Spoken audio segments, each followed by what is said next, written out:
L'actualité à Nancy et ailleurs. La 8e édition du Festival La Palette arrive à grands pas à Maron et pour nous en parler, nous avons au téléphone Gentiane. Bonjour. Bonjour Yves, bonjour Fadjet. Présidente donc de l'association Melson qui porte ce beau rendez-vous depuis 2015, je crois. C'était ça la première édition ? Oui, c'est ça, tout à fait, avec la création de l'association qui a enchaîné directement sur les premières éditions du festival. Et puis depuis, pour ceux qui nous suivent, ils ont pu constater qu'on a fait que évoluer et diversifier la proposition pour le coup. Et on ouvre cette année la 8e édition du festival. Et avec quelle ambition au tout début, quand vous vous êtes rencontrés pour la première fois tous ensemble, dire on va se lancer dans un petit festival, c'était quoi l'idée ? L'idée c'était de rassembler des gens. Déjà, il y avait vraiment une dynamique entre copains, entre potes, de faire d'un événement privé quelque chose dont on puisse faire profiter le public. Et puis après, la dynamique, ça a été aussi de se dire, de relancer un petit peu de relancer même beaucoup la culture en milieu rural, notamment dans les alentours de Nancy et de la grande commune. Et là, donc, on est à Maron. Cette année, ça va se passer sur 2 week-ends en plus, donc on va revenir un peu sur la programmation. Donc c'est déjà une belle évolution. Quel regard vous portez sur ça ? Un regard plutôt positif pour le dire.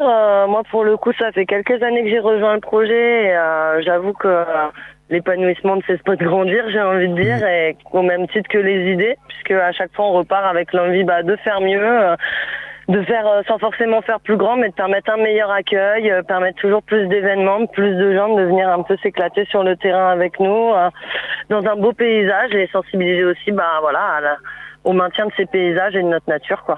Il y a une philosophie du festival qui est toujours la même aujourd'hui, avec toujours ce nom, la Palette Festival. Il y a toujours cette idée de récup derrière pour le rendre possible. Ouais, tout à fait. L'idée, c'est de récupérer un maximum de matériel et de bénévoles, j'ai envie de dire, que ce soit les forces matérielles ou humaines, il y a tout qui compte. L'idée, c'est de rester simple, avec un matériel simple.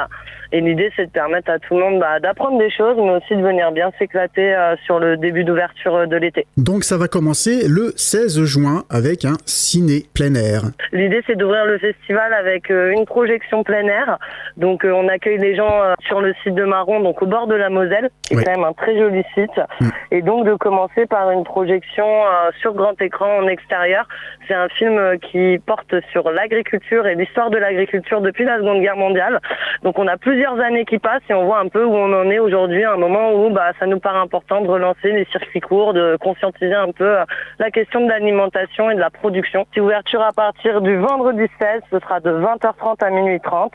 On accueille 300 personnes pour cet événement, avec un prix d'entrée de 3 € du coup.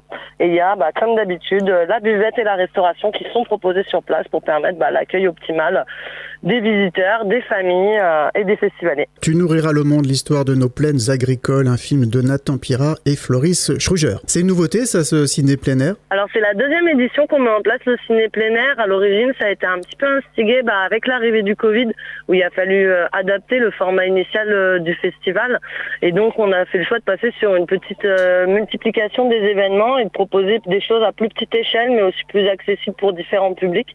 Et donc, 2e édition de ce cinéma plein air. La première portait aussi sur la projection d'un film sur l'agriculture avec un collectif porté par le Tour de France qui nous a permis d'ouvrir un petit peu sur cette thématique qui va très bien avec le terrain puisque ça nous permet aussi de ramener la nature dans la nature. Exactement. Le lendemain, c'est le grand pestacle, le samedi 17 juin. Un beau titre prometteur pour ce rendez-vous à partir de 19h donc. On avait 19h en ouverture, mais le spectacle sera à partir de 20h30. C'est un grand spectacle qui va manœuvrer entre poésie, voltige et artifice. On a notamment la pyrotechnie qui vient être amenée par la compagnie Light on Fire et qui viendra du coup porter les chevaleries de la compagnie Xanthos qui monte le spectacle équestre pour la première fois sur le terrain de Maron, au bord de la Moselle. Un beau rendez-vous à ne surtout pas manquer. Et ce sera suivi donc le lendemain du petit marché, avec des concerts, des animations, un petit moment sympathique. En plus, l'accès est gratuit. Le petit marché, c'est comme l'année dernière, on ouvre le site. C'est l'occasion déjà de valoriser nos producteurs locaux, nos artisans locaux. C'est un moment aussi pour les bénévoles où on peut vraiment profiter du site et de l'événement et des efforts qu'on a fournis dans la construction. C'est gratuit, c'est ouvert à tout le monde. L'idée, c'est aussi de faire vivre nos talents locaux et de pouvoir les présenter dans une ambiance musicale et pouvoir faire découvrir le site aux gens qui viennent visiter, les badauds et les curieux pour pouvoir leur donner envie aussi d'assister au week-end suivant sur les gros événements festifs. Effectivement, parce que les 23 et 24, eh bien, on se retrouve tous à Maron pour la Palette Festival, 8e édition. Et donc ça commence le 23 juin avec l'ouverture du site à 17h30. On reprend nos horaires habituels, donc on ira jusqu'à 2h30 du matin. C'est les jauges habituelles, donc on accueille un tout petit peu moins de 1500 personnes sur le site. Ce sera des spectacles, ce sera des concerts, ce sera du théâtre, ce sera également des fanfares, de la danse, des animations. On retrouve le jeu des paires, par exemple, que vous viendrez découvrir sur le site pour son grand retour. Et on vous accueille au niveau de la restauration, de la buvette, avec une grande taverne, avec une offre d'alimentation sur les produits locaux qu'on vous présente aussi au petit marché précédent. Et puis maintenant, on vous attend pour vous amuser. Comme on aime bien que les gens s'amusent raisonnablement, on propose aussi un camping sur ce week-end festif pour que tout le monde puisse poser ses bagages et rester sereinement faire la fête. Voilà, jusqu'à 1500 personnes. Vous étiez combien pour la première édition de la Palette Festival, à peu près? La première édition, je dirais qu'on a toujours été dans la même catégorie, donc on a toujours eu le même effectif sur le site.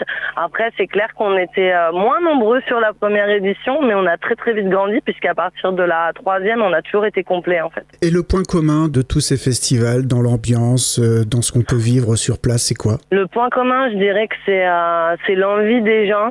L'envie et le plaisir d'être là, parce qu'on est quand même un festival qui est 100% bénévole. Donc il en faut pour venir pendant un mois, se dire allez, à partir de rien, sur un terrain nu, on va construire un univers qu'on décide et qu'on choisit de faire vivre et donc on incarne aussi dans l'ambiance. Moi, je retrouve surtout pas mal de potes, pour être honnête, et ça, c'est des référentiels qui changent pas. Parce que la préparation, vous repartez de zéro à chaque fois? Ouais, exactement. Le terrain est nu, donc on est basiquement dans un champ le long de la rivière, et l'idée, c'est en partant de rien, voir jusqu'où on peut aller. Eh bien, rendez-vous pour le premier temps fort de la Palette Festival 8e édition, c'est le ciné plein air le vendredi 16 juin. Et bien sûr, pour tous les réseaux sociaux, on vous retrouve la Palette Festival? Oui, vous nous retrouvez sur Facebook, vous nous retrouvez sur Instagram, vous retrouvez également les horaires d'ouverture, les tarifs d'entrée. On a une petite augmentation de tarifs par rapport à l'année dernière. Après, dans le souhait que la culture reste accessible, on a fait le choix de passer sur un prix solidaire et un prix soutien pour pouvoir permettre à tout à chacun de continuer à assister aux événements. Et en parallèle, histoire de faire vivre aussi ce projet culturel, on a fait le choix cette année de porter un projet, notamment avec les gars du coin, qui ont choisi en la personne de coacher d'installer un studio d'enregistrement sur le montage du festival, donc qui est actif et qui est opérationnel au moment où on se parle et qui a pour vocation à pouvoir enregistrer les talents locaux et les faire vivre et pourquoi pas faire vivre aussi le projet de la Palette avec la possibilité de vous proposer des nouvelles surprises l'année prochaine. Pour la 9e édition, mais déjà on va vivre la 8e à 100%. Merci beaucoup Gentiane et à très bientôt. Et merci, et tout ce que je peux vous dire, c'est que tout reste de toute façon en dessous d'une dizaine d'euros, donc venez nombreux, que ce soit pendant le montage ou pendant l'événement, nous on a hâte de vous accueillir. Merci. Merci. L'actualité à Nancy et ailleurs. C'est sur Fudget. Pour y participer, contactez-nous au 03 83 35 22 62.